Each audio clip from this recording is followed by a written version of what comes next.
Welcome to the Season 7 AfterMat Awards. I am your host, the People's Champ Cal, and alongside me, as always, I have my tag team partner, the Glamazon Delisha. What's going on, Delisha? Hello. Another Monday, another recap, but not of a premium live event today. Yeah, I mean, I think we've only been doing this. It's our third year doing the AfterMat Awards, maybe? No, third or fourth year doing the AfterMat Awards, I think. I've always enjoyed it because it gives us like feedback from our supporters and stuff, and what they think is the best moment, or the best superstar, best male, female, best match of the year, best pay-per-view. I love hearing from them and all that because as we go through the year, they usually give us grades over their low point, their high point, the grade of the pay-per-view. But then when you look at it as a whole and encompass the whole year, it's interesting what they pick. Um, and you're like, how you are you been enjoying? Have you been enjoying the Aftermath Awards? Yeah, I like them a lot because a lot happens in a year. And sometimes it's hard to remember it all, and then until you have to go back and actually like reflect on how the year went. And I know some years it's been pretty down, but I think this year's in particular it's been pretty good. Um, and so it's been interesting to see how the nominations and the winners panned out after doing it for this new era, as we are being told indulged with. In case you didn't know, guys. Yeah, and for those who are new to the Aftermath Wars, the way that we consider an Aftermath season of Aftermath, this is the season ending special. The way we consider a season of Aftermath is the Monday after a WrestleMania, all the way through a WrestleMania as a season, because usually WrestleMania is the biggest spectacle of them all for the WWE, and that's usually where most storylines are ending or culminating. So we consider that the season finale of, like, as any show would have a season finale. So that's the season finale. So we do a little special afterwards to, uh, you know, honor the year and make note of the great moments that we had throughout the year as well.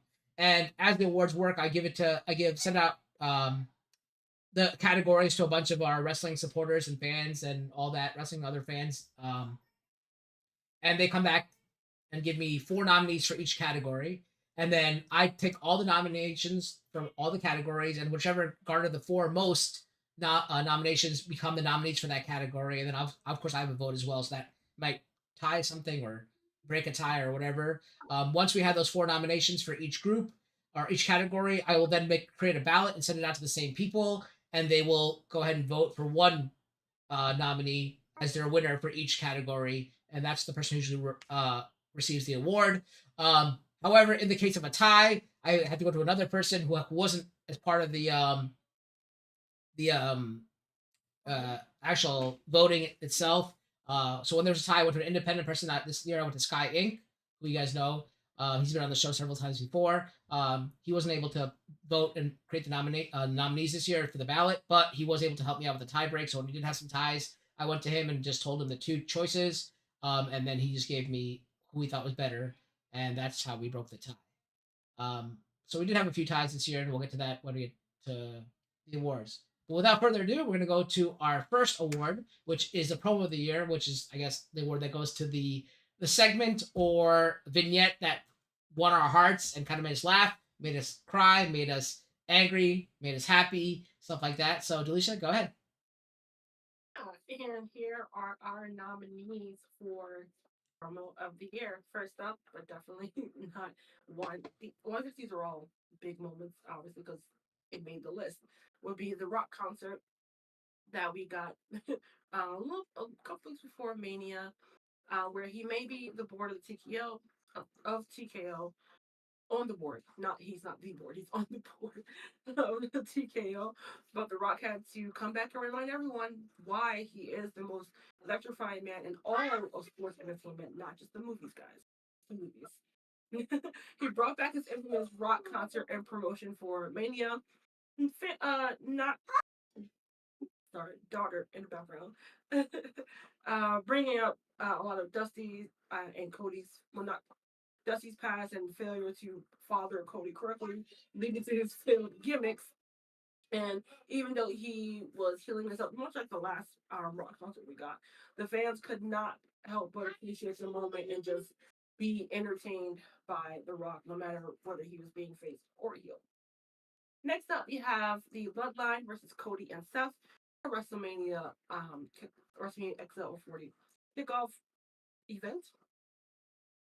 Speaking of The Rock, he and Roman squared off with Seth and Cody at the WrestleMania kickoff event, where insults and slaps were hurled at each other, and what was supposed to be a symposium set up Rock v. Roman, but ended up in a four-way melee that had a lot of bleeped out cursing from The Rock and much inference from Seth of what he would like to do to said Rock and what we would now go on to be a new match set up for Mania. And then we have CM Punk's return. CM Punk's return after Survivor Series for that Monday night on Raw. Who CM Punk is known for his charismatic and outspoken promos, often addressing various topics within the wrestling industry. And this return promo was no different, addressing his absence and advising the fans of his future here at WWE. The fever-pitch crowd was ready for whatever Punk had to offer. And last, but certainly not least, sorry. Again, mom duties never stops. Cody's promo before WrestleMania on Raw. One thing Cody is going to do is make his promos personal. And with so much at stake with this upcoming match against Roman, he laid it all out on the line, showing the fans who was at home why they were so behind him and why right now he is one of the most ultimate babyfaces. And the winner, who made it for our promo of the year, is the Bloodline versus Cody and Steph at the WrestleMania kickoff show. So for this award, we actually had a tie, 4 votes for the Bloodline versus Cody and Seth, and 4 votes for Cody's last promo before WrestleMania 40. So therefore, we went to our tiebreaker, and the tiebreaker Sky voted for Bloodline versus Cody and Seth. I agree with this because I thought this was a very good segment. It kind of like blurred the lines between reality and wrestling, and it also brought kind of the Attitude Era back to the WWE, which was much needed, and kind of breath of fresh air. And before we go on, I just want to say hi to Eric in the chat as well as Will. Welcome, guys. Do you agree with this vote, Felicia? Well, all of these were really were some really pretty good moments that happened throughout the years. Um, Personally, just because obviously all of this is subjective to what you prefer. Um, I thought CM Punk's promo on SmackDown was better than his Raw one, but they both did the same job as what I was saying. Yes, baby giraffe of addressing the crowd and letting them know like why he's back in WWE and what he's trying to do forward. But the Bloodline and Cody that situation was So no, I was gonna say messed up, but it was that's not the term I want to use because everyone was wanted Cody and Roman to go, and they thought they were going to just get Rock and Roman. So we got a nice little way to how a nice situation on how to swerve that back into the results that we got back at Mania. So I can see why this would have won the most of the four that we were given today. Yeah, so yeah, I agree. CM Punk's second promo was better, but I go by what the nominees are, and that's how it goes. All right. It's a team effort, Yeah. not just one single person. The next category is for the female next gen superstar of the year, which is awarded to the female NXT superstar who we felt best had the best season. Don't forget some of these. That was the answer, Eric. In a few seconds as well. Um, uh, to the some of them have been in NXT for the majority of the season. Then they might have been called up, but we kind of allow that to slide. Even if they're called up towards the end of the season, the majority of the season, if they were in NXT, then we will give them the NXT. Will not, they'll allow to be nominated. So go ahead, Delisha. Yeah, first up, we have Roxanne Perez. She is known as the Prodigy. Roxanne has continued to put on banger matches all season long, while honing her craft even more so right now as a heel. Or she's sitting pretty on top of the women's division as only, I believe, the third two-time NXT Women's Champion. Speaking of women's champions, the person she beat, we have also listed Lyra Valkyria. Despite the loss to Roxanne, Lyra has shown that she's not to be forgotten. She was a valiant champion who's battled for and defended the belt against some of the best in the business, well, and best in the NXT locker room, but that also included Becky Lynch as well, whom she defeated to get the belt in the first place. Next, we have Tiffany Stratton. And since her debut back in 2021, Stratton has set the WWE Universe on fire with her incredible gymnast skills and the appropriately labeled prettiest moonsault ever. It didn't take her long to impress the higher ups and make that jump to the main roster, letting the world know that it is indeed Tiffy time. And then last, again, but not least, we have Thea Hill, who is the Spitfire up in Chase University, has been putting in work for the NXT crowd since she arrived on the scene. She may have lost her way for a little bit while following the bad advice of JC Jane, but now she's back in full force with her JC family, proving time again that she's not to be messed with in the ring. And what maybe not be a surprise to anyone who has been looking at the list, our vote went to majority of Tiffany Stratton. Um, Cal, what did you think about one of the nominees and two the winner of this category? Yeah, I really didn't know many of the nominees except for Tiffany Stratton. I think. Well, Roxanne Perez did win last year, so she did garner 2 votes as well. So we had 8 total votes each time, unless there's a tiebreak, which garnered a ninth vote. But Tiffany Stratton had 6 votes, Roxanne Perez had 2, and remember, Roxanne Perez was last year's winner of the Female Next Gen Superstar of the Year. So she's still in the eyes of the fans or our supporters as a powerhouse or someone to reckon with in NXT. But Tiffany Stratton has come through and now has got the push so fast to the main roster because of how excellent she has been. I do agree with that because I feel she's been amazing. Does she deserve a title shot yet? No, not in the main roster, but I do enjoy watching her and see her grow and stuff. But she got a lot of the fans behind her, but I don't want them to make the mistake of giving her a title shot too fast because, which I think is going to happen, unfortunately. But then you'll lose the fans. I feel like unless she plays that good heel like Alexa Bliss did, she might be able to keep it, but keep the fans. But I feel like once you get that thing, once you get you reach that mountaintop, the fans kind of turn on you, which is what we might be seeing with some other people going on right now. But I do agree. Did you? What about you? You think it's a good choice? Oh yeah, yeah, I definitely agree. I think all four of these ladies have really started to really come into their own this year, especially with Roxanne with her heel turn, really tuning into a different aspect of her character. But of course, I don't think anyone can deny if you like her or not. You can't deny the charisma and the athletic ability of Tiffany Stratton. She truly is a star, hence why she is being thrown into the mix with the main roster ladies right now. And she has the crowd on her side, even though she's still doing heel things, but because she is so good, the crowd wants to cheer her, and eventually, I think also a true test will also come how she might manifest this into a babyface run at some point in her career. It's not going to be tomorrow, but at some point we'll get to see the other side and see how she can manage that as well. Yeah, I don't think her babyface role goes. I feel like it's kind of like a Liv Morgan thing where people don't like seeing her as babyface. Even though like you want to get behind her, but then like you kind of don't. Then you're like then you kind of like lose your interest when she after like I said like most people do when they attain their goal. But yeah, Tiffany Stratton I feel like it's like a better Charlotte Flair, younger, better Charlotte Flair. But we'll see. Charlotte does have the pedigree, so not the I move, mean, but that is a match people really want to see. Is right. Charlotte versus All right, our next award is for the male superstar of the year, which is for the main roster um, male superstar of the year. Well, Delisha and I were talking about this earlier today, just to let you guys behind the scenes, because from what we're hearing is now NXT's kind of going to be elevated to a third brand, even though it's a third brand, but like on the level with Raw and SmackDown, which they did that one year with the Survivor Series, where they had like the triple threats for all of them.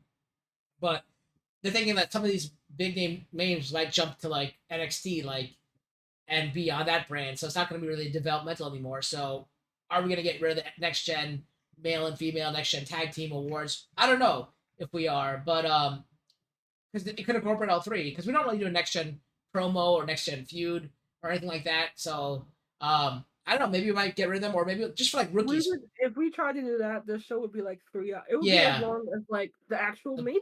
yeah. And like start being two nights and stuff, like one NXT night, and then like kind of like they do now with Stand and Deliver or Takeover, and then. But yeah, I feel like I don't know. We'll figure it out. We'll think about it. We'll have a year to do it, and we'll see how things play out. All right. Yeah, So or then, let us know in the comments. What do you think we should do about NXT now that they are gonna want to try to make this another third brand? I know people were concerned about that aspect as because they're like, well, they're still developing talent. But they do have, especially when they start mixing in some more main. Well, I guess we really can't call them main roster talent now, but the other roster talent into that mix, it might balance out a little bit more. And also, NXT does have Level Up, which is like another development of their developmental brand. So they can still yeah. get some time on there to develop some more talent. But sorry, yeah, All right. go ahead.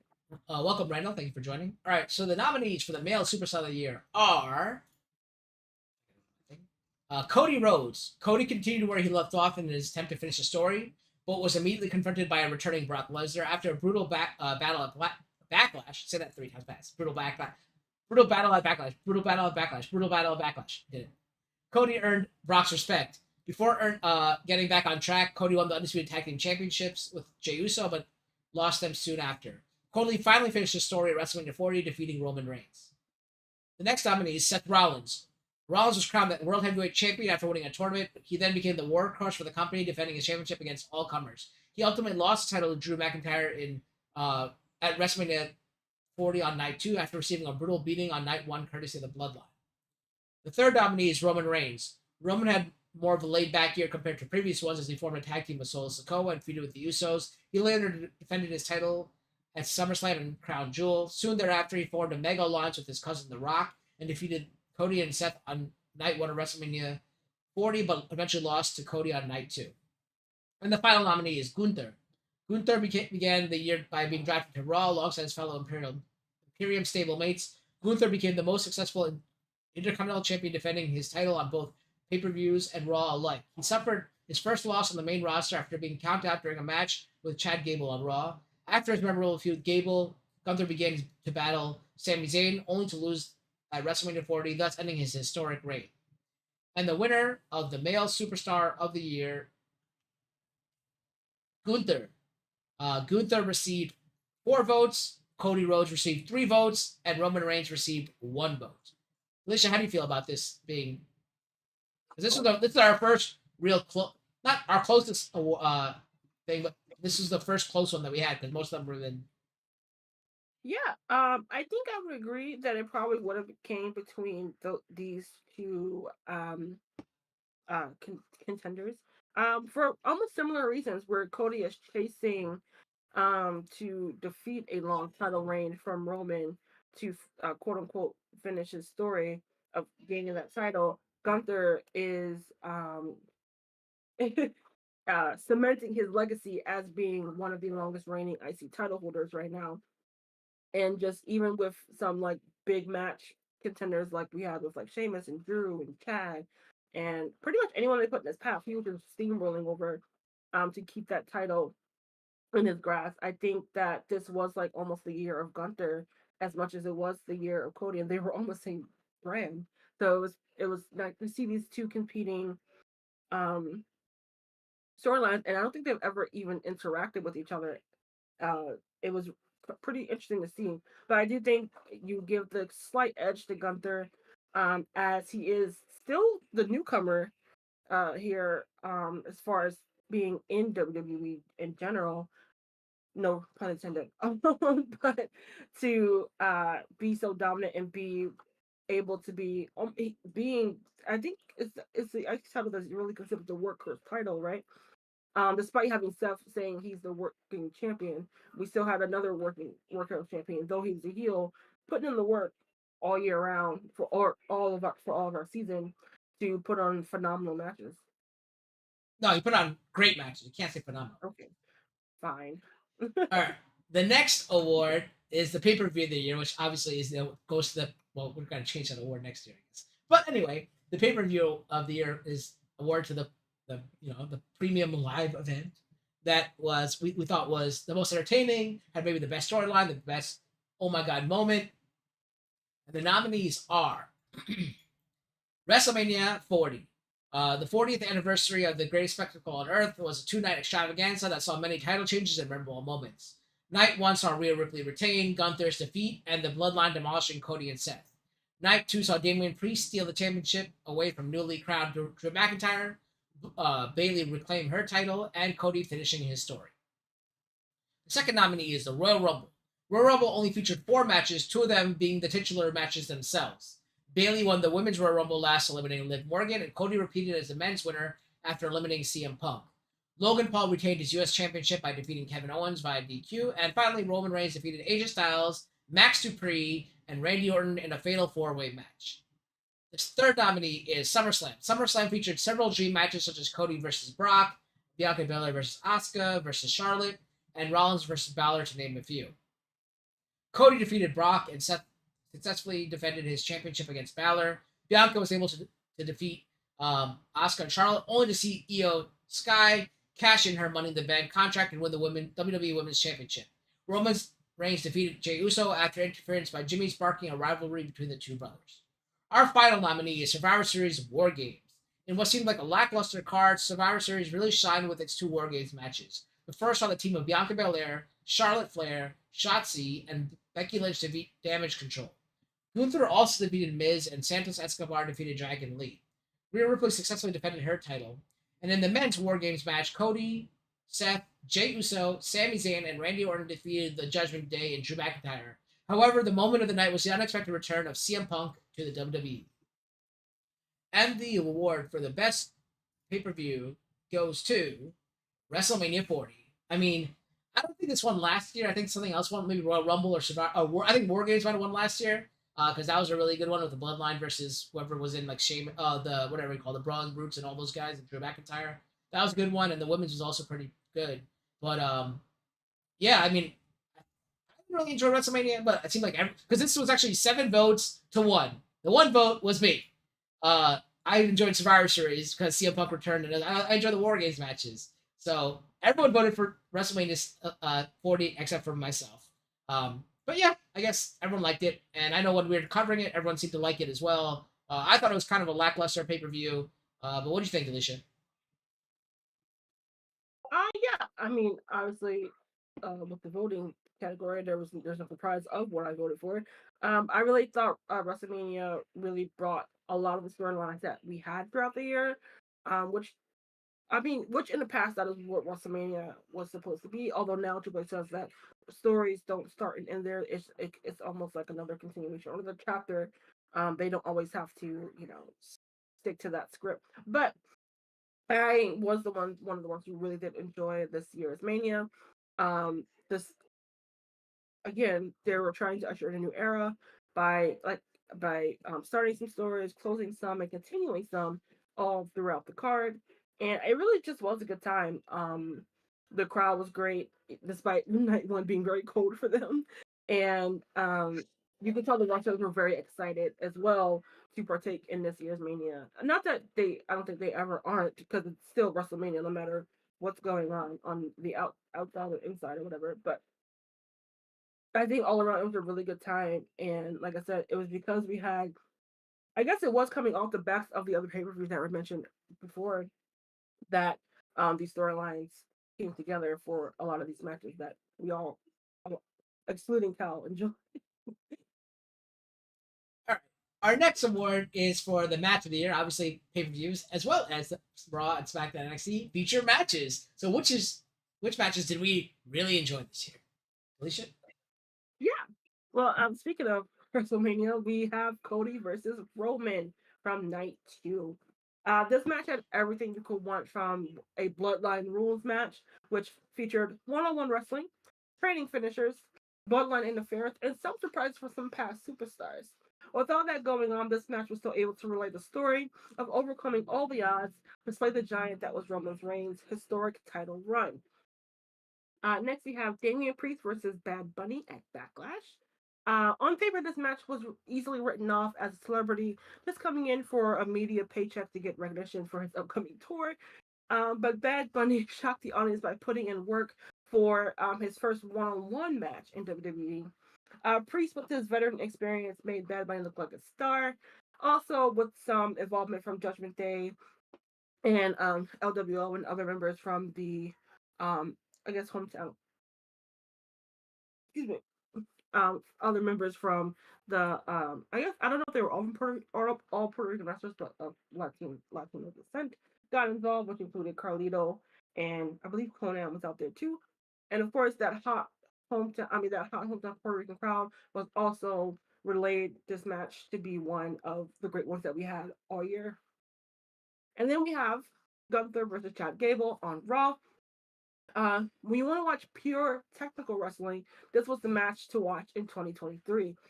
Gable, with his amateur wrestling background, going up against Gunther's hard hitting ring mastery, there was no way these two could not make magic together. Despite his loss, fans were reminded once again that Gable was not just a comedic act. And then we have Bayley versus Io Sky, WrestleMania. It may have been a match that wasn't getting as much shine as some of the other title matches on the card, but these ladies made sure that they gave you a match to remember as they put it all on the line, and Bayley finally getting able to get that big WrestleMania win for her singles title and overcoming her former stablemate that she tried to form together at a previous Mania. So it's all coming full circle to bring a magical match for the ages. And the winner, which again might not be a surprise to anyone, would be Cody versus Roman at WrestleMania Night 2. I had thought this, I'm pretty sure, this was one I had voted for too, as I believe this match got 5 votes. Priest and Bad Bunny got 1 vote. Gunther and then Bayley Eel also got 1 vote. So everyone, someone, all these nominations got a vote, although the majority went to Cody versus Roman. As we mentioned earlier before, because it had so much going for it, and it was kind of a ushering in of a new era. I feel like I was gonna say take a shot every time WWE mentions new era, but I think we all have alcohol poisoning, and also I cannot drink at the moment. But yeah, I think personally that this match had so much going for it, and it could have all gone wrong, because of all the moving aspects that they had to do in this match. But I think they pulled it off and did as well as they could do, with everything going on. Cal, I think you have other um opinions, but as but Yeah, do you at least think it was worthy of being one of the nominations? yeah, because it showed The Rock. That was the only part that mattered because it showed The Rock. Like, other than that, the whole match was pretty bad except for the Roman. Roman being in the match was awesome. Everything else pretty much sucked. Um, but The Rock being at the end was pretty cool. I voted for Bayley and Io. I thought that was a really great match. Very well wrestled, and I actually popped when I said like when I saw that head thing I talked about, like that the flip that Sky did. So like to me, for me to actually have a reaction to a move during a match, it really, I thought that was really cool. I probably would have voted for Gunther versus Chad Gable, but since I don't really watch Raw, I have it on mute and off to the side. I probably didn't see the match, so I probably would have voted for that though. And then whoever voted for Damian Priest versus Bad Bunny at Backlash deserves to get their back lashed because that, what are you talking about? Why was this even a nominee? Like, I don't even know why this is a nominee. Who put this on the ballot? I don't know why. But I'm gonna, if I could take away that vote, I would take away the vote, and I would even give that to Cody versus Roman that vote because that was that's even worse. So yeah, I don't know who voted for that. I could go back and check, but I don't want to hate you, so I'm not gonna go back and check. Match was me. No, it wasn't me. I told you I voted for Bailey versus Io. No, it would have been funny if it was you because you pressed the wrong button. Yeah, I pressed the wrong button. No, I did not press the wrong button. All right, our next award is the Underused Talent of the Year, the one I affectionately call "That's Me in the Corner" award. Yes. And again, just to reiterate, remember this is what's happening between the Raw after Mania up until Mania at this point. So anything that's happened after that does not count for this award. But for the nominees for the Underused Talent of the Year that we voted on, we have Ms. Xia Li as being one of the pioneering female of Chinese descent. Xia has expressed immense pride in her martial arts skills, but despite showcasing everything that the creative team has put in front of her, she's consistently put in these start-stop feuds that go nowhere, leaving the fans nothing to hold on to. Then we have Shayna Baszler, the two-time NXT Women's Champion and former Tag Team Champions, cannot seem to get back to her dominant ways, spending most of 2023 on the outskirts of the tag division with her partner Zoe Stark. Next, we have Ricochet. He's been tagged as the human highlight reel, but the highlights are getting few and far between for much of the season, despite an amazing feud and match with internet sensation Logan Paul. Ricochet again gets put on the back burner to the lower mid card, seemingly to get heated back up when the crowd needs a good pop. And then we have Mr. Chad Gable. For much of the season saw the leader of the Alpha Academy playing a comedic role in various in-ring and backstage segments. We did get a more serious Gable in his pursuits for the IC title, but after the loss, he took a backseat role to Sami Zayn. While all of these nominees kind of deserve the title, hence why they were nominated, we got the votes to point to our winner, who is Shayna Baszler, where she received 3 of the majority votes, with Xia Li getting 1 and Gable getting the other 2. I honestly agree with this winner. As Shayna, she should be a part of the more upper echelon of the women's division based on her skills and the character that they developed years ago that she just hasn't been able to get back to that point. But we're hoping with the new regime going on, maybe she can get back to those ways, even if it's still in a tag team role right now. And there's a lot of moving parts in the singles women's division, but hopefully we'll see. And unfortunately, we do have to mention that Xia Li was released Friday, I believe. So of course, as we were all typing up these, getting ready for the show, it's like, oh great. And then Ricochet and Gable, they are two that they are people that they can like I said, heat back up whenever they can. But when you do those stop and start feuds with them, and then one couple months they're really low mid card, and then they're thrust into maybe a mid card or singles title even, it's okay, how are it gets confusing on how you're supposed to treat these talent when they are seemingly being pushed down so much. But what did you think of the nominations? Do you think they deserve to also be on this list and our eventual winner in Shayna? Yeah, I mean, obviously Xia Li deserves to be on there because I don't even know anything about her other than the one cool interest I've seen her in NXT once. So clearly she's underused if she's actually on the main roster. I don't even know.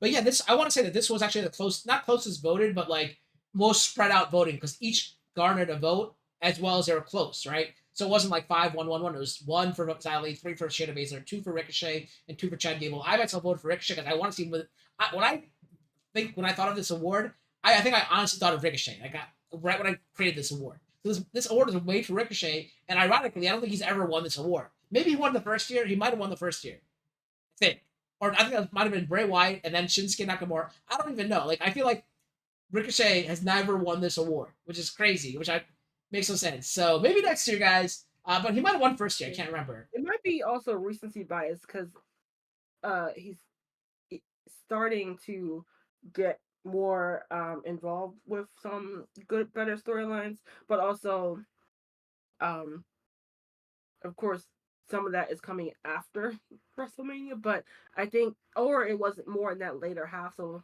while he still makes a nomination, and then you see the other nomination, you're like, you know what?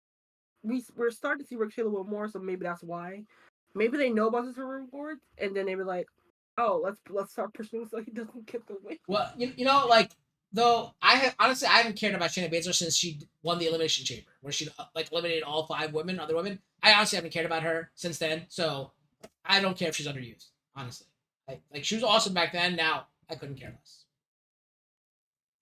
Um, anything else to say about that, or do you want to go to the next? No, go to the next Okay. one. The next award is for the storyline year. So it's the Alicia loves the storyline, so we have to add a storyline award because there were some great ones throughout this year, and we want to know which you guys thought was the best one. And the nominees for best storyline of the year are number one, Bloodline versus Everyone. Perhaps no faction in the history of the WWE has been more dominant than the Bloodline. The Samoan dynasty has run roughshod all over the business for the better part of 4 years, boasting multiple championships and historic title reigns. The Bloodline thwarted any challengers due to their dominance. The second nominee is R-Truth in the Judgment Day. A beloved superstar, R-Truth found himself lost and looking for a new home, which he thought was the Judgment Day. Despite backlash from its members, R-Truth found himself with vignettes, overlay graphics, and matches alongside the faction. R-Truth was also very lucrative in selling Judgment Day merchandise featuring himself photoshopped into the original merchandise. He was ultimately unceremoniously cast out, but got the last laugh, winning one half of the World Tag Team titles alongside The Miz. The third nominee is Cody Rhodes' story. Ever since his return to the WWE, Cody Rhodes would not shut up about his story. He spent all the year pursuing Roman Reigns, but came up short. All of last year pursuing Roman Reigns, but came up short. However, this did not stop him, as he spent this whole other year trying to finish what he could not do last year. This time, he was met by the likes of The Rock, teaming up with Roman, which was still not enough to stop Cody from finally finishing his story. And the final nominee is Gunther's Intercontinental Championship run.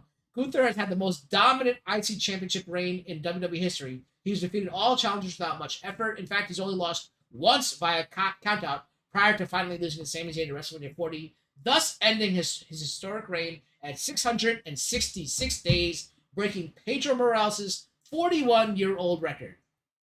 And the award for the best storyline of the year goes to The Bloodline versus Everyone. The Bloodline versus Everyone garnered 4 votes. R-Truth of the Judgment Day garnered 1 vote, and Cody Rhodes' story garnered 3 votes. Delisha, I'll turn this over to you first. Yeah, I feel like because it's dominated so much of like basically kind of the last 3-4 years of wrestling, it's no surprise that this would kind of take the well, not just nomination but the win on account of they really were feuding with various people on the roster on both rosters throughout the year. But I also which also included Cody's, so it was kind of like that kind of got wrapped in there too. But as we were talking before about Gunther, about how he's been able to just pretty much dominate his field of being a champion, of going against some really big names and then just absolutely being dominant and winning. And then Archie from Judgment Day was just one of the most uh while it was all played for comedy, it's still, I think it also gave a reminder of why we love R-Truth so much.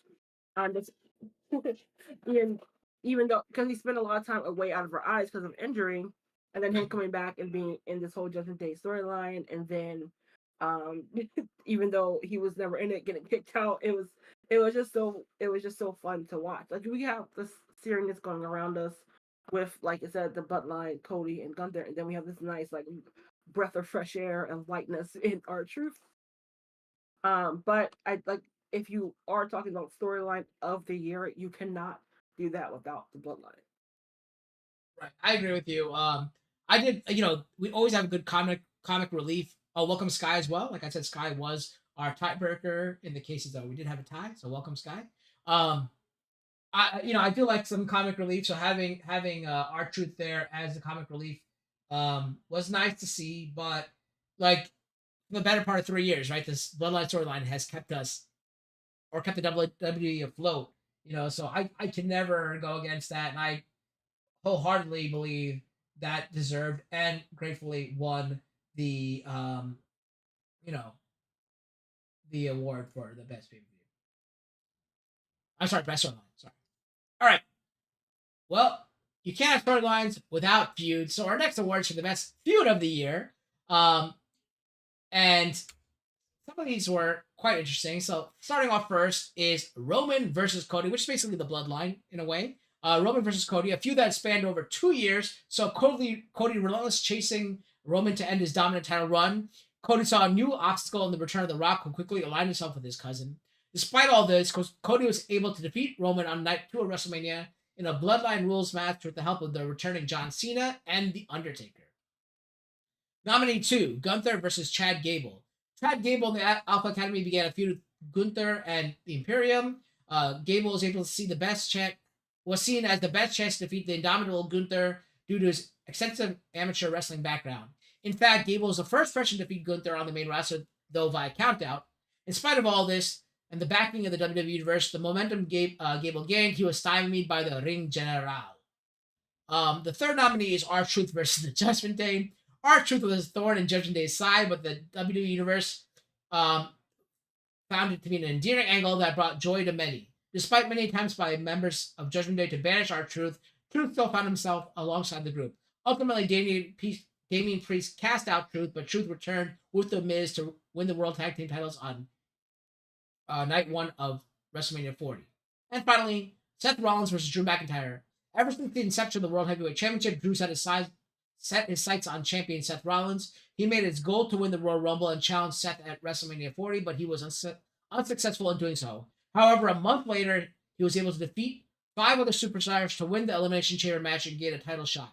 He was able to defeat a battered Seth Rollins on night 2 of WrestleMania and capture his first major championship in front of the WWE Universe. Live. And the winner of Feud of the Year goes to, no surprise, Cody Rhodes versus Roman Reigns. And here we had 5 votes for Roman and Cody, 2 votes for R-Truth versus the Judgment Day, and 1 vote for Seth Rollins versus Drew McIntyre. Delisha, what'd you think of this? Yeah, I think these were the feuds that pretty much dominated most of 2023, and we just mentioned it previously. Throughout the year, you couldn't have a storyline that didn't mention Bloodline, because there obviously wouldn't be some feud that did not feature a member of the Bloodline. So I think it's pretty fair. I mean, I wouldn't really get mad if Archer from Judgment Day or Rollins and McIntyre got it. I feel like Gunther and Gable, it was a nice like mini feud, but it didn't last as long as the others. So that's why I would have given more credence to the other two if they had won as well. But overall, all these feuds were pretty fun and entertaining to watch, and some of them are still going on. So it'll be interesting to see how if they continue to go on more, if they make it to feud of the year for next year. Yeah, I liked Cody versus Roman as well. I think I voted for that only because like The Rock was involved in it in a way, and that brought a whole new aspect to this. What I felt was like a dying storyline, because it happened all last year. Now we're having it again this year, so having this new part of it brought fresh flavor to it. But I felt like maybe I might have voted for Drew versus Seth because I'm not sure which I voted for honestly. It was either between Drew versus Seth or Cody versus Roman. Because Drew versus Seth was brought to like Twitter and stuff, or X, whatever you want to call it, and like YouTube and all that kind of stuff, where like he's outside the bakery involving CM Punk into it, and like Seth, and like I thought it was really funny. I thought he was done really well, but Cody and Roman, I mean, definitely deserve to win because It's what highlighted this year for WWE, in my eyes, as well as everyone else's eyes. This brings us to our next award, which is always a special award every year. It is the Beverly Monroe Female Superstar of the Year. We can't have that without the Hitman himself, Eric Monroe. Welcome, Eric. How are you doing? I'm okay. I'm so glad you can see me this year. Last Yes. year it was audio only. This year you get the whole package. And we got the belt. We got the Hitman sunglasses. The Hitman is in full effect, and the shirt. Wow, you can't go wrong with that. I go all out. I go all out for AfterMat for this award because it honors my mom. Yes, and we love doing it. So go ahead and give us the nominees for the Beverly Okay. Monroe Female Superstar of the Year. Okay, nominee number one. We have, let me just pull this up. We have Bianca Belair. Shortly after her victory over Asuka at WrestleMania 39, Belair was drafted to SmackDown along with the Raw Women's Championship. She was then defeated by Asuka at Night of Champions, but gained it back at SummerSlam, defeated Asuka and Charlotte Flair in a triple threat match, only to lose it a minute and 35 seconds later to Io Sky, who cashed in her Money in the Bank contract. Since then, Bianca has been in limbo on the roster until she formed a partnership with Jade Cargill. Number two, we have, pull this up real quick, Rhea Ripley. Rhea started the year off by becoming the youngest Grand Slam champion in WWE history. She then began her domination over every other woman on the roster, defeating the likes of Natalia, Raquel Rodriguez, and Becky Lynch, to name a few. With her success, she has become the unspoken leader of her faction, the Judgment Day.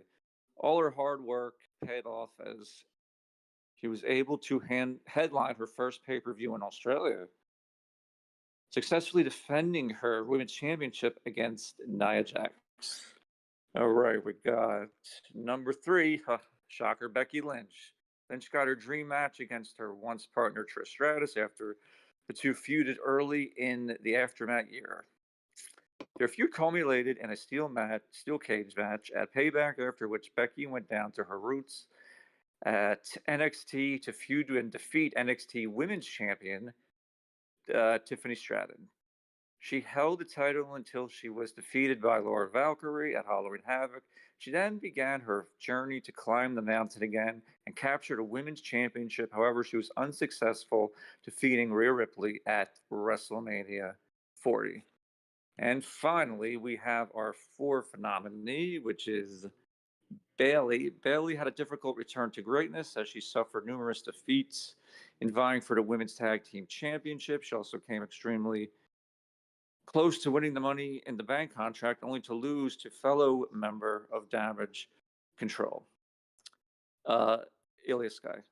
However, her luck would change as she entered the Royal Rumble at number 3, where she outlasted all other women to not only win but also set the record for the longest spent in a women's Royal Rumble match at 1 hour and 3 minutes and 3 seconds. As a result, Io felt threatened by Bayley's success and ordered Damage Control to punish and exile her from the group.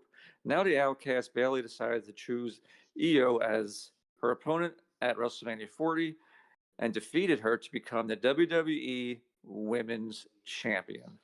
And the winner of the AfterMat Beverly Monroe Female Superstar of the Year is, and it was unanimous, Rhea Ripley. Yeah, this is crazy because this is the second year in a row that Rhea Ripley has received every vote for the Beverly Monroe Female Superstar of the Year. I don't think we might have seen that with the Usos for the Tag Team Champions of the Year, but I don't think they're unanimous in the two consecutive years they won. But Rhea Ripley was unanimous in both years that she won, and she wasn't even champion for both years. She was she was making her way to become the champion for last year's AfterMat, and this year she was champion for the entire AfterMat year. So that was kind of crazy. Delisha, what do you think about that? I mean, can, can we be surprised? I mean, mommy said she's always on top, and she was right 2 years in a row that she pretty much dominated the women's division, pretty much dominating the WWE division, period, being one of their top stars. And all four of these ladies have been in that upper echelon this whole season. But Rhea, she's just on another level. And she's in her own on her own planet, basically, with all the work she's been putting in. So I was not surprised that all the votes went to Rhea, and I think it's rightly deserved. Yeah, Eric, I don't know how much you've been following the WWE at all. It is.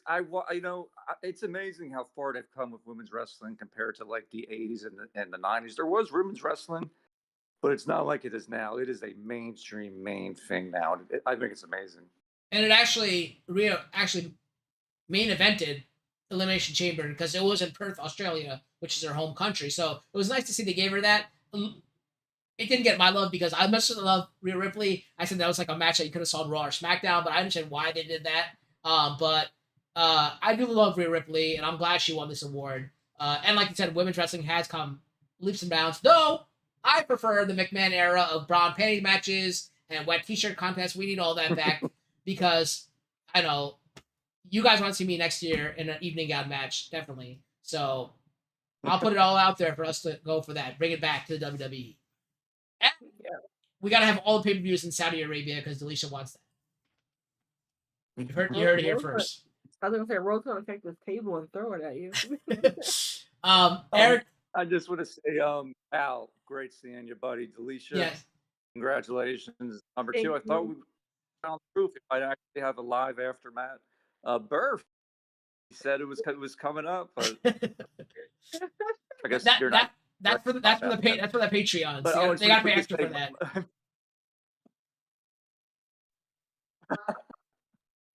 Sorry, go ahead, Eric. I just want to real quick say my buddy went to WrestleMania and he so badly wanted Austin to come out in the main event. I said, "Listen, you got Undertaker.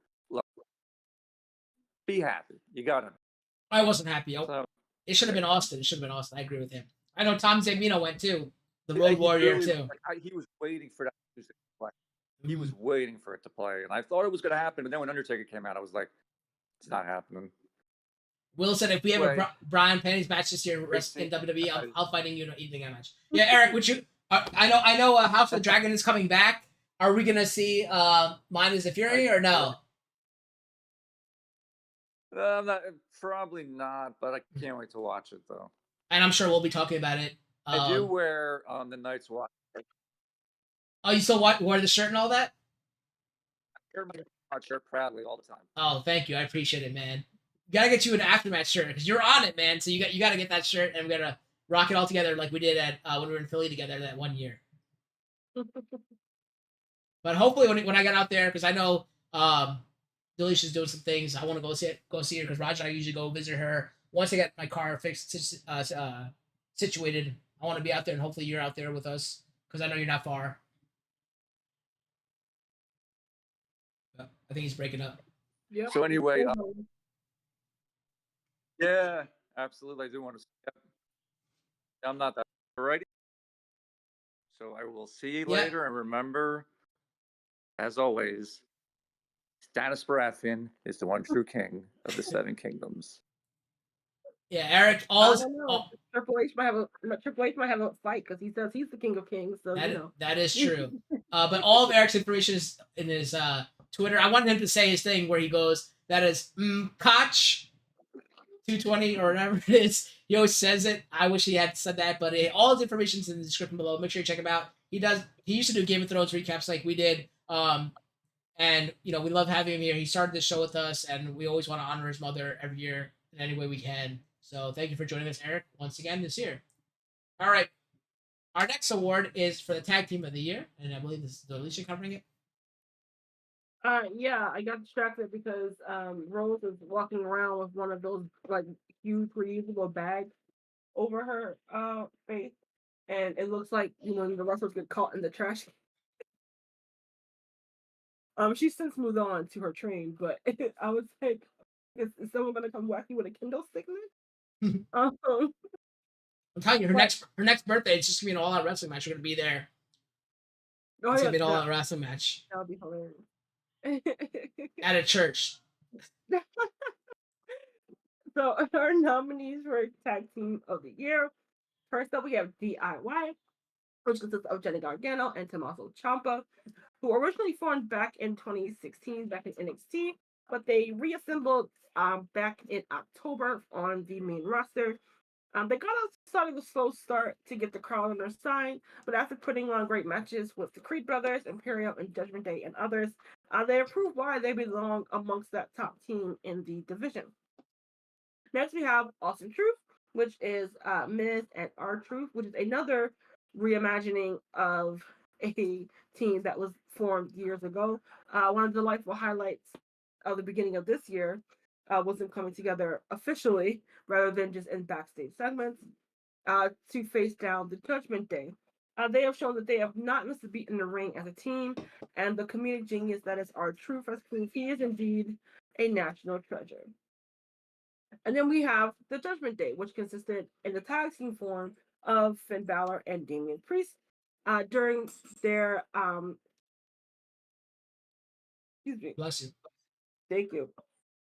During their 7-month reigns, they showed that they would not hide the fact that they would do whatever it takes to keep gold within their faction, whether it be involving weapons or involving other members of the faction. Since defeating Sammy and KO, shenanigans aplenty from this group.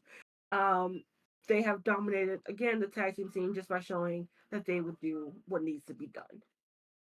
And then we have our Kabuki Warriors, which um, included Asuka and Kari Singh, along with Damage Control as part of their faction. These two were the tag team um, part of it. They settled in as the dominant team in the women's division, taking on all comers, whether they be from Raw, SmackDown, or NXT.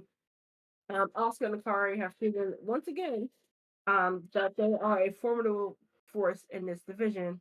Because I really just realized that outside of Judgment Day, these are all past teams that have gone away and reformed and have all, while they've been nominated, been pretty much at the top tier of the tag division. And taking the win for tag team of the year is Awesome Truth, Miz and R-Truth with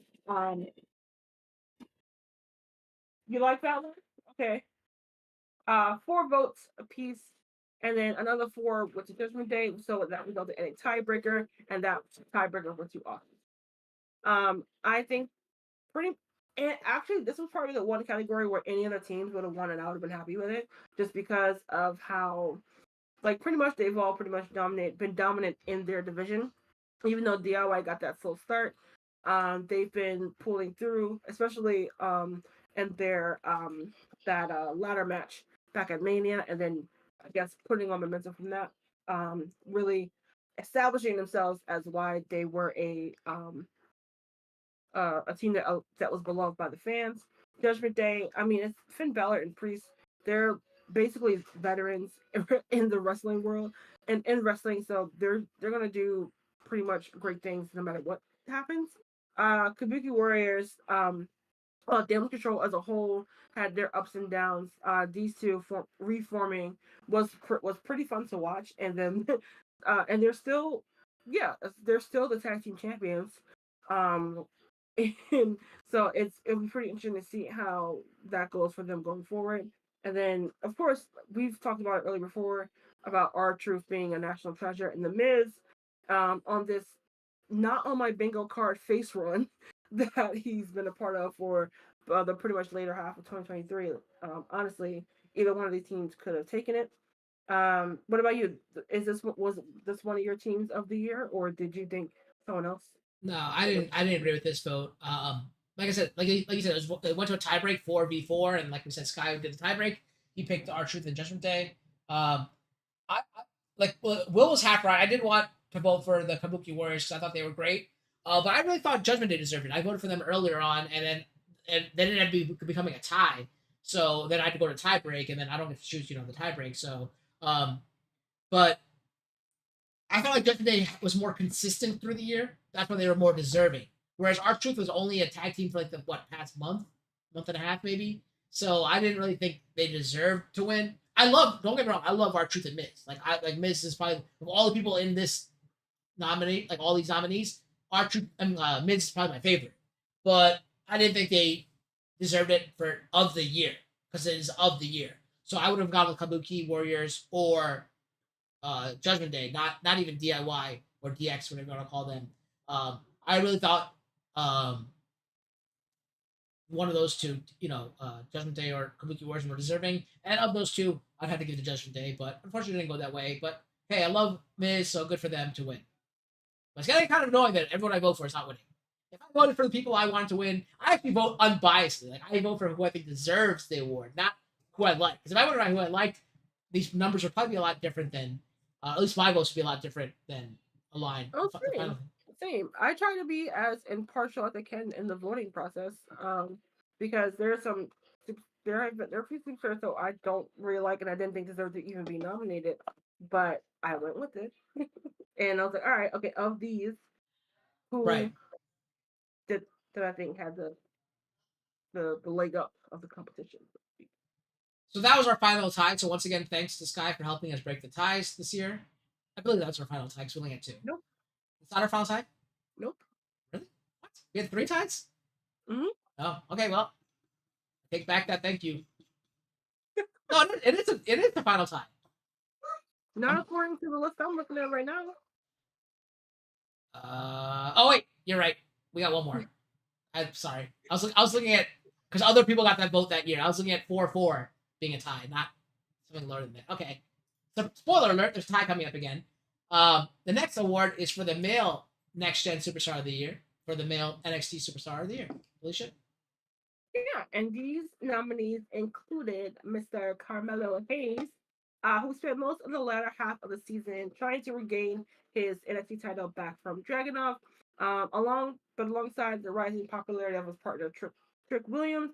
That focus turned to jealousy, which made him return to his heelish ways, where Melo made sure the WWE Universe still knew that he was him in capital letters.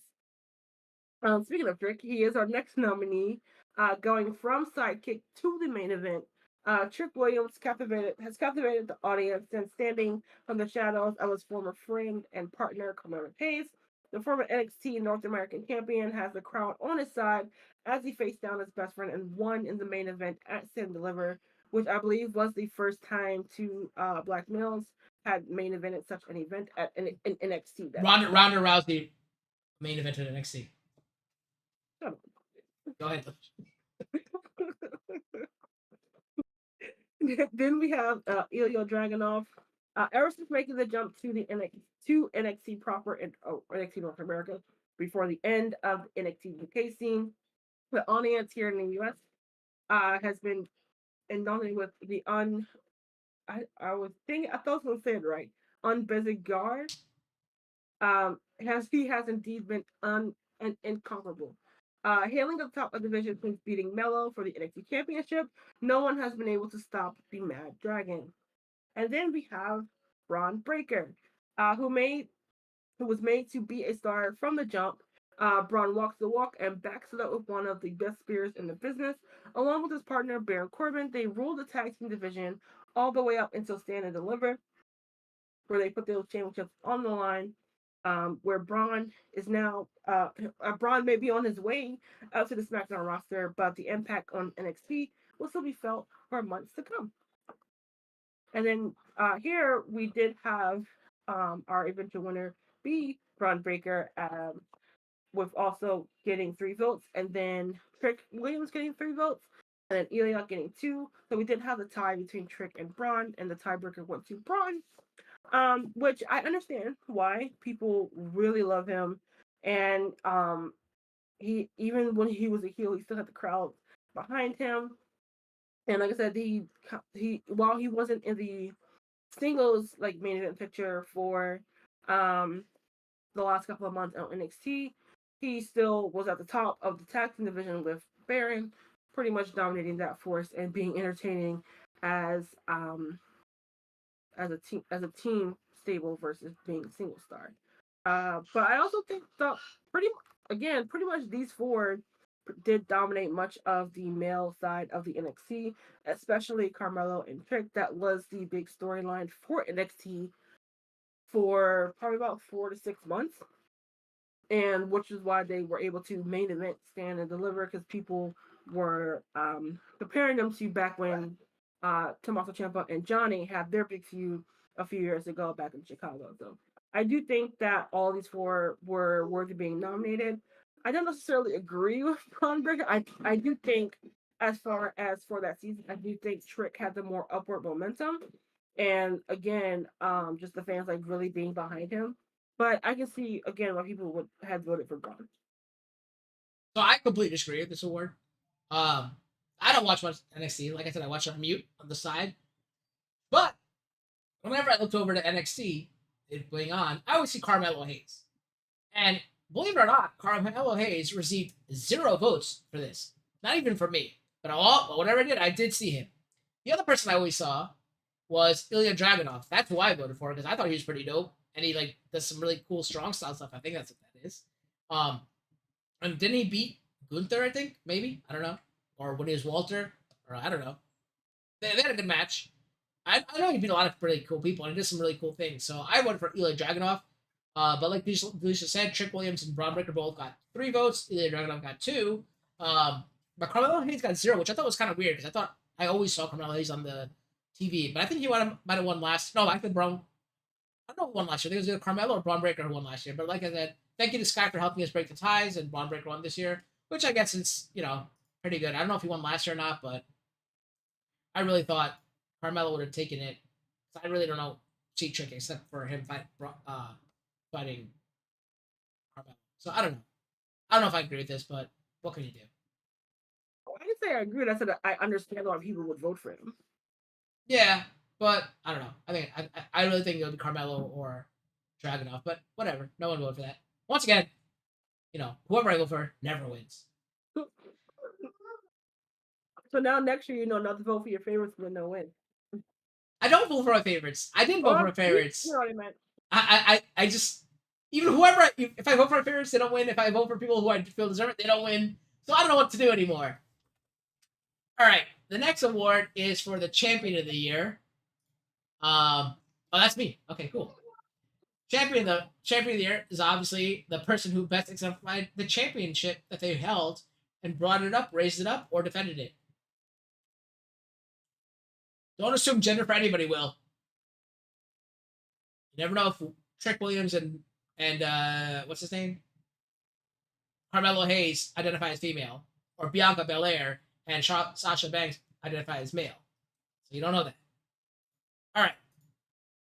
Our first nominee for Champion of the Year is the Tribal Chief Roman Reigns. Roman Reigns has been the most dominant champion of the modern era on the WWE roster for almost 4 years. His reign ended at 1,316 days.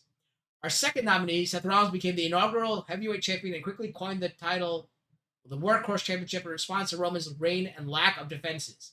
He held that championship for 316 days and took on all challengers even while injured. Our third nominee for Champion of the Year is Gunther. Gunther is no stranger to championships as he was dominant as the NXT UK champion and NXT champion, respectively. His IC reign was no different as he broke a 41-year-old record and held the title for 666 days. Our final nominee is Rhea Ripley. Rhea Ripley defeated the likes of Charlotte Flair, Zelina Vega, Zoe Stark, and Becky Lynch to defend her Women's Championship during her reign. Her most significant moment was when she defeated Nia Jax in front of her home country at Elimination Chamber in Australia. Despite her success, Rhea was forced to vacate her title due to injury, ending her reign at 380 days, tying Bayley's record. And the winner of the Champion of the Year goes to Gunther and his IC title reign. And as for the breakdown for that, Roman Reigns garnered 2 votes, Seth Rollins garnered 0 votes, Gunther garnered 5 votes, and Rhea Ripley garnered 1 vote. Delisha, what are your thoughts? Poor stuff with the goose egg. I agree. I think this is one I voted. I think that was one. Gunther was one I voted for. I'm pretty sure I did. Because again, for all the above reasons mentioned before, being the actual workhorse champion of all of them actually, because even mainly because Steph got injured for a chunk of time, and Roman and Rhea didn't defend their titles as much as Gunther did, although Rhea was like present almost weekly. But Gunther being the actual like fighting champion of the year, I think it would give him the nod over the other three. Yeah, it could have easily went to Roman Reigns because he defended it night in and night out. They didn't show because they were extra dark matches, so you didn't see them. He was wrestling John Cena, so you didn't really see the match. But yeah, Gunther could have got it. I would love to see Rhea Ripley get it as well, but I thought Gunther's the most deserving because he like barely ever loses and he actually wrestles, which is pretty cool. So I thought it was very well deserved. The next award is probably my favorite award. New this year, it's called the Let Me In Award to honor the late great Bray Wyatt, Wyndham Rotunda, and it honors or it notes the best debut or best return of the year. And the nominees for the Let Me In Award are number 1, CM Punk. CM Punk shockingly returned to WWE at Survivor Series in his hometown of Chicago after a near 10-year absence, sending the WWE Universe into a frenzy. The second nominee is The Rock. The Rock returned on SmackDown to back up Pat McAfee against Austin Theory, thus beginning a short return to WWE as the final boss. He intermittently appeared to bolster the bloodline in their feud against Cody Rhodes. The third nominee is Jade Cargill. Despite being signed the previous year, Jade Cargill made her in-ring debut at the Royal Rumble where she entered number 28, and she had a face-to-face moment with Bianca Belair in the center of the ring, which each woman held someone up in a gorilla press. And the final nominee is Naomi. Much like Jade Cargill, Naomi appeared as a second entrant in the 2024 Women's Royal Rumble, marking a return to the WWE after a 2-year hiatus. Since then, she has signed with the SmackDown brand and is pursuing the WWE Women's Championship. And the winner of the inaugural AfterMat Let Me In Award is CM Punk. CM Punk received 5 votes, The Rock received 1 vote, and Jade Cargill received 2 votes. Naomi did not receive any votes. Surprisingly, the 1 vote for The Rock was not me. I forgot who voted for The Rock. I voted for CM Punk because what it meant to the company. Because I remember Sky asking me how I felt seeing CM Punk return when he went to AEW. I'm like, I honestly don't care. Like, it was just heartbreaking to me because like I love CM Punk. He knew I love CM Punk, but like it was just like I didn't really care to see him there. But it all changed when he came back here because that whole moment, the whole atmosphere, and how seeing Seth Rollins react, seeing Randy Orton react, it was all different, and that was just amazing to see. And that's why I voted for that. I felt that was the most deserving, even though everyone knows I love The Rock, but I felt that was the most deserving. And I don't know. What about you, Delisha?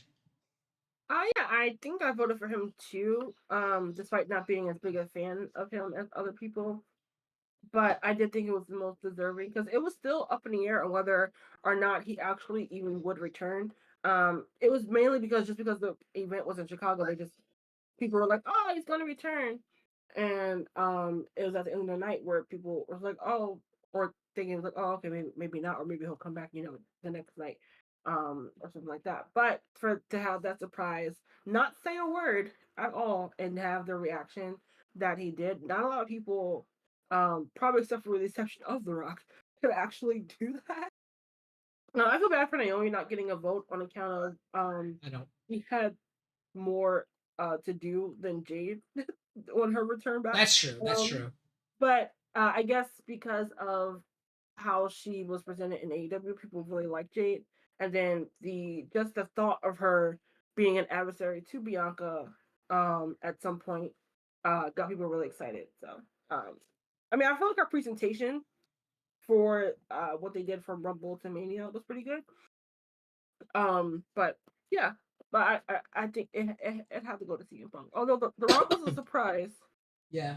Um, I and he has again, and he has had a bigger impact as well. From his debut. I mean, from his return to Mania and then up to Mania. But it's not CM Punk's fault because he is old and he don't heal as fast as he used to. I, I also like how they went back to what they did when they first did the thing with CM Punk when he did the pipe bomb promo. When Raw was ending, they had that the copyright WWE whatever in the bottom corner showing that it went off air, and whatever he was doing was off air kind of thing for his pipe bomb promo. Michael Cole and them signed off, and they showed the trademark WWE for Survivor Series, and then his music hit, as it panned out to the whole audience, it was very well done in production, paying homage to what originally happened with his pipe bomb promo. So I really like seeing all that. And that was pretty cool. That's why I probably voted for that. Yeah, I about to say I don't know who decision that was during that time. I think that was the actual first time they did that.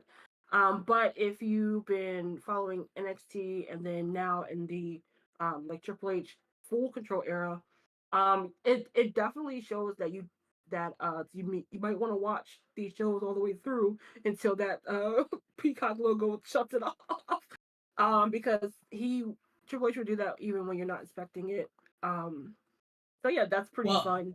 they And started doing that during the McMahon era too in the Raw. Like they did it at the second hour. I don't know why they changed it up like that or halfway through the show. They did it. It was so stupid, but I liked it when they first did for CM Punk. That really blurred the yeah, lines. But yeah. All right. The next award is for the Next Gen Tag Team of the Year. Obviously, it's for the next NXT Tag Team of the Year. yeah. Starting off, we have without harmonies, we have the Wolf Dogs, which includes Baron Corbin and Braun Breaker. To me, I always say this is a tale as old as time in the wrestling world, where enemies in the ring turn teammates. Starting with the Dusty Classic, um, they they show that they can work together and indeed have much in common and chemistry in the ring as they steamroll through the tag division. And then we have Gallus, which included Mark and Joe Coffey, but also included Wolf Wolfgang as well as part of a faction. And sometimes they would move around who would be representing that in the tag team sphere as well. But despite not being seen much on NXT programming in the later half of our season, their hard hitting moves and dominant force in whatever match they were in gave way to this nomination. And then next we have the family, which consists of Tony D'Angelo and Channing Stacks Lorenzo. Mainly just call him Stacks. So had to make sure his little nickname got in there. They may be your stereotypical Italian mob team, but the family has shown that they aren't just thugs, but a formidable team, going from the lower card of the tag team division to winning the tag team titles and also finding some success in various singles competition. And then we have Nathan Frazier and Axiom, no team name as of this reporting, I should say. Um, while not the enemy to further story as the Wolf Dogs, Axiom and Nathan were another showing of adversaries becoming teammates to be another formidable team that landed them in the tag team title match at Stand and Delivered. And the winner of this category for NXT Next Gen Tag Team of the Year goes to the Wolf Dogs of Baron Corbin and Braun Breaker, with receiving the majority of the votes with 7, and then the family getting a vote as well. Um, I guess again, I think because people they really like Braun Breaker, and I believe also because this team didn't think also because the team didn't seem like they would be as good as they were when they formed into how they were the last couple of months. That they are even still floating the idea of bringing that team together on either Raw, or SmackDown, or depending on how the draft goes, who knows? But they really were the tag division for most of the of our season. So I don't see how they could not get the vote, especially with the other nominations either not being as involved until maybe later on, like the last couple of months before Mania, or being just like formed in the case of like Frazier and Axiom. But despite my reservations of not really being on board with like Braun Breaker, I do think that they had deserved the nomination and the eventual win. Yeah, for me, I had no idea like for any of these tag teams. The only ones I knew and saw on TV were Braun Breaker and Baron Corbin. I had no idea they were even named the Wolf Dogs until I got the nominations for the ballot. I had no idea. So I'm like, let me just vote for them. For some reason, someone voted for Tony D'Angelo and the family. I don't know why. But I had no idea any of these people. So I can't even speak on this award because I just voted for people I knew who they were. That's it. Yeah. Plain and simple. A little behind the curtain because I remember I text you asking, am I the only one who watches NXT? And it was this category that had me asking that question because I mean I understand integration Axiom and I understand the family. because the family, they were tag champions for a good while during that. See your father. Anyway, uh, during our season, Gallus has literally not been on television for like 6 months, and I want to know in the chat who voted for them and how did they make it to this nomination? Was it Gallus themselves that hacked their system and put it in there? Um, so literally, I feel like the only team you could vote for was the Wolf Dogs, or was that someone's intent all along to make me have to vote for them? I have no idea, honestly. And plus, maybe Gals because they helped The Rock prepare for WrestleMania. I don't know. I didn't even know that until after WrestleMania. But like, or maybe but like, What? What? What? Gals helped The Rock prepare for WrestleMania. Oh, and I was like, I didn't see that. No, it was back. It was after. Yeah, but I don't know who. I don't know who voted for. I don't know who voted. I just go by what happened. Like, I guess that's a tactic that people realize that I recognize the name of because no one knew any other names. I don't know. All right, that brings us to our pretty much penultimate award of the evening, the moment of the year, which is our oh shit or holy crap moment of the year. Delisha, go ahead. If you give me 30 seconds, I need to take this weight from Rose. Yeah, she's 30. All right, well, yeah. So the moment of the year. Oh, never mind. No, she literally had a dumbbell in her hand.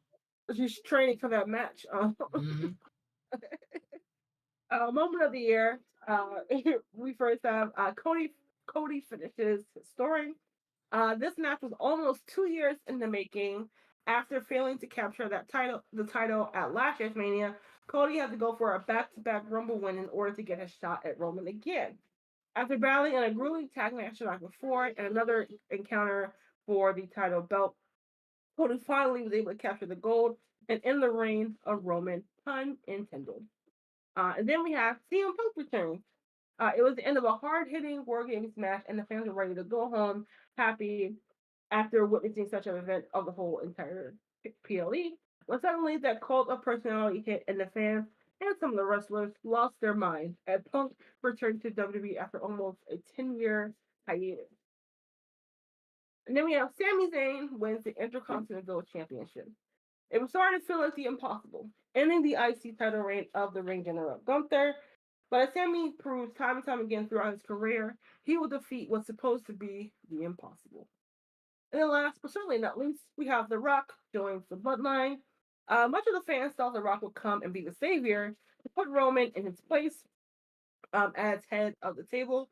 In a swerve to us all, he aligned himself with the Bloodline to be an adversary to the beloved Cody, as he deemed Cody being disrespectful to his family, and that is something he just could not tolerate. Okay. And our sorry, one second.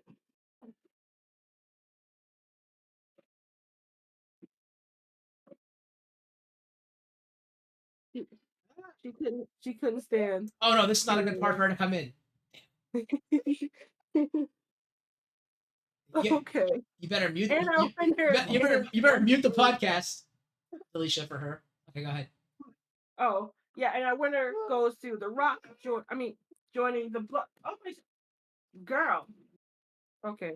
There's a woman on the loose. I think she's hacked our system as well. Oh, Delisha, who'd you say won? Actually, though. It's highlighted here as The Rock joins the Bloodline, but I think our system might have got hacked because, I don't think this won the majority of the votes. What was the vote? So 2 for The Rock and the Bloodline. Poor Sami got nothing, and CM Punk returned at 1, and then Cody finished story at 5. But I don't understand how The Rock got into this winning category. You know why? Because I'm tired of year in, year out, the people I want to win have not won. And it is ludicrous. I have heard enough of Cody's story for 2 years. He does not need any more recognition. So you know what happened? The secret boss was awoken. And I am tired of all this nonsense. It is time for the secret boss to take over. And your winner of the moment of the year is The Rock joining the Bloodline, because nothing was greater or more impactful than that all year long. Okay? Fuck the people. Fuck Cody. It's all about The Rock. And he is part of the greatest moment not if not this year, in all of WWE history. And I know Delisha agrees with that. So, as do the people don't matter. Because you know what? I decide who wins. Because my vote counts for 10. 10. So that's why it's 10 or 11 to 5. The Rock wins. Rock joined the Bloodline wins. Anything else, Alicia, about that? And this is why we can't have The Rock in the WWE, because he is a bad influence on people. Where people think they just come in and do what they want despite what the people are asking for, sir. The secret boss has spoken. The Rock is the winner of the moment of the year, joining the Bloodline. Our final award of the evening is for the Superstar of the Year. Our 8 nominees are representative of the 4 male superstars and 4 female superstars of the year. Now, since we've already described them, I'll just go shortly into it. The first nominee for the males are Cody. Oh, welcome, Entertainer. I forgot to say hi when I joined in. Thank you for joining us. Cody, who cares about Cody? He finished the story. Blah, blah, blah, blah, blah, blah, blah. Seth Rollins, who fought throughout the entire AfterMat year, pretty much with an injury, and was the workhorse with the World Heavyweight Championship. Roman Reigns, who's probably the greatest champion in the history of WWE, went under the wing of The Rock, and brought his character to a whole new level, levels above, and dominated WWE, wrestled night in, night out, defending the championship that you guys just didn't see. I spoke to him every night. I know what happens. And then Gunther, who had the most historic and most dominant Intercontinental Championship reign. As for the win, we had Bianca Belair, who was the Raw Women's Champion for most of the year until she lost to Io Sky, and then now was kind of in limbo. Rhea Ripley, who's been the most dominant woman in the past 2 years in AfterMat, and unanimously won the Women's Superstar of the Year the past 2 years, the Beverly Monroe Female Superstar of the Year. Becky Lynch, who was up and down this year, but much like her husband, she was really a workhorse, and now they both are getting their time that they deserve off. And Bayley, who had a much of a roller coaster year as she went up with Damage Control, got dropped by Damage Control, and then back up on top of the mountain after winning the Royal Rumble and winning at WrestleMania. And your final award, 2024 Season 7 Superstar of the Year, is the final boss, The Rock, garnering 0 votes, except he got my vote, so that's what matters. And The Rock is your Superstar of the Year because he drove the WWE Universe into the stratosphere, because nobody cared about the WWE until The Rock came back. And now he is the greatest thing to happen. And look at this. He made Cody look good because nobody cared about Cody until he came back. He made Roman look good because he was already great, but he made him look even better. And you can't go wrong with having The Rock as your Superstar of the Year. The final boss, the greatest entrance in WrestleMania history, The Rock. Alicia? Once again, I believe Cal is doing all his efforts to get us canceled. We can't even hold an impartial award show. Remember, we're supposed to be impartial, going for the practical vote, no matter what our feelings is. And yet here we are taking votes because we don't like the results that resulted from these. This is how it went. This is how it went. I told you, my vote counts for 10. And this got 10 votes. So you can't deny that. You cannot deny it. Well, what I'm not going to deny them is our actual winner. No. I'm muting Alicia. You can't hear her. Exactly. Well, with that said, congratulations to The Rock for being the Superstar of the Year for AfterMat Award 2024 Season 7. Alicia, before we say goodbye, where can we find you? What have you been up to? Actually, before we even get to that, what are you looking forward to this next year of AfterMat? As in, like, your... Alicia doesn't know how to type. She doesn't have fingers, okay? She doesn't have fingers. What story? Not storylines. Whose story arc? Who do you want to see being called up? What do you want to see for this next year of AfterMat? I want to see continuity of things that are happening to be called back on. I would like to see more women, of course, than just one match or two matches on a PLE. That's always going to be my vote to have more women. I want more women. Jeez, more women. Period. I guess I would just say, let's get them all in and give them interesting storylines. Maybe that's what I said. More storylines for the women that doesn't just revolve around a title because all of them can't go for the title, unfortunately. And I am curious to see now that Cody has won. Now that Cody has won the belt, can he maintain that momentum with the fans? Because it's one thing to chase, but keeping it is a whole other thing as well. So I hope that we get. I also want to continue just to get good storylines and that they pay off for the storyline that they created. So I have to agree. So I'm going to give what I believe. I agree with Delisha. I want to see more women's period. Because if they're on their period, then they won't be wrestling. So we won't have to see women anymore. Unless they're going to be evening gown matches or broad panties matches or wet t-shirt contests. Because that's what we got to bring the WWE back to. That's when it was great. The Attitude Era. That was when no one could disagree with that. The Attitude Era is probably one of the best eras of the WWE. So let's bring it back to that. Also, I'd like to see the Bloodline storyline be even bigger this year. Push Cody off. He hasn't even defended his championship. He's only gone and spoke a few times. Roman's already defended it like 72 times already. So in that time span, so Cody's been pretty much worthless. But anyway, the Bloodline storyline, Rock versus Roman, coming up, leading to that War Games, Bloodline versus Bloodline, the good Bloodline versus the bad Bloodline, however you want to do it, bring that in. But yeah, that's what I want to see because wrestling's gotten stale as Cody as champion. Pretty much everyone's bored of it. They want to see him take the title taken away from him because no one really cares about Cody. Bring Rhea Ripley back. That's one good thing about it. Yeah. And Drew McIntyre or CM Punk as champion for the other championship. Delisha, where can we find you? What have you been up to? Do you have any new videos out? Yeah, you can find me on Instagram and on YouTube at DelishaRenee TV. I do have a video dropping either tomorrow or Wednesday, but it looks like it's Wednesday due to how slow my computer is acting. And you can catch, or if you don't know, I do more motherhood lifestyle recipe videos, more likely bi-weekly rather than weekly videos. And so yeah, keep checking out. That's the type of content you are interested in. As I told you before, motherhood never stops, so there's always something going on. Yeah, and her most recent video, I believe, was a gender reveal, right? Because I don't think I've seen anything since then. Yeah, that was the last video. So if you want to know what the gender of baby number 2 is, check it out. Will she be wrestling or he be wrestling in the WWE, or will they not be? We'll have to go and see.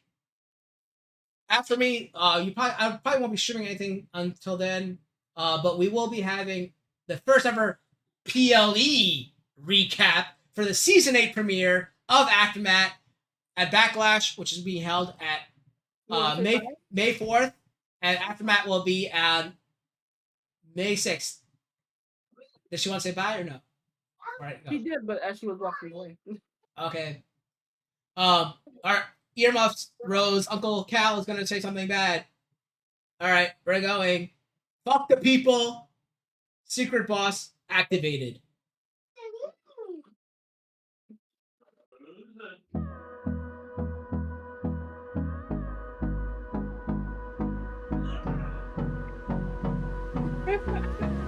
Oh, did you end the stream? Hold me close till I get up. Time is barely on our side. I don't wanna waste what's left. The storms we chase are leading us, and love is all we'll ever trust. Yeah, no, I don't wanna waste what's left. And on we'll go, through the wastelands, through the highways, till my shadow turns to sun rays. And on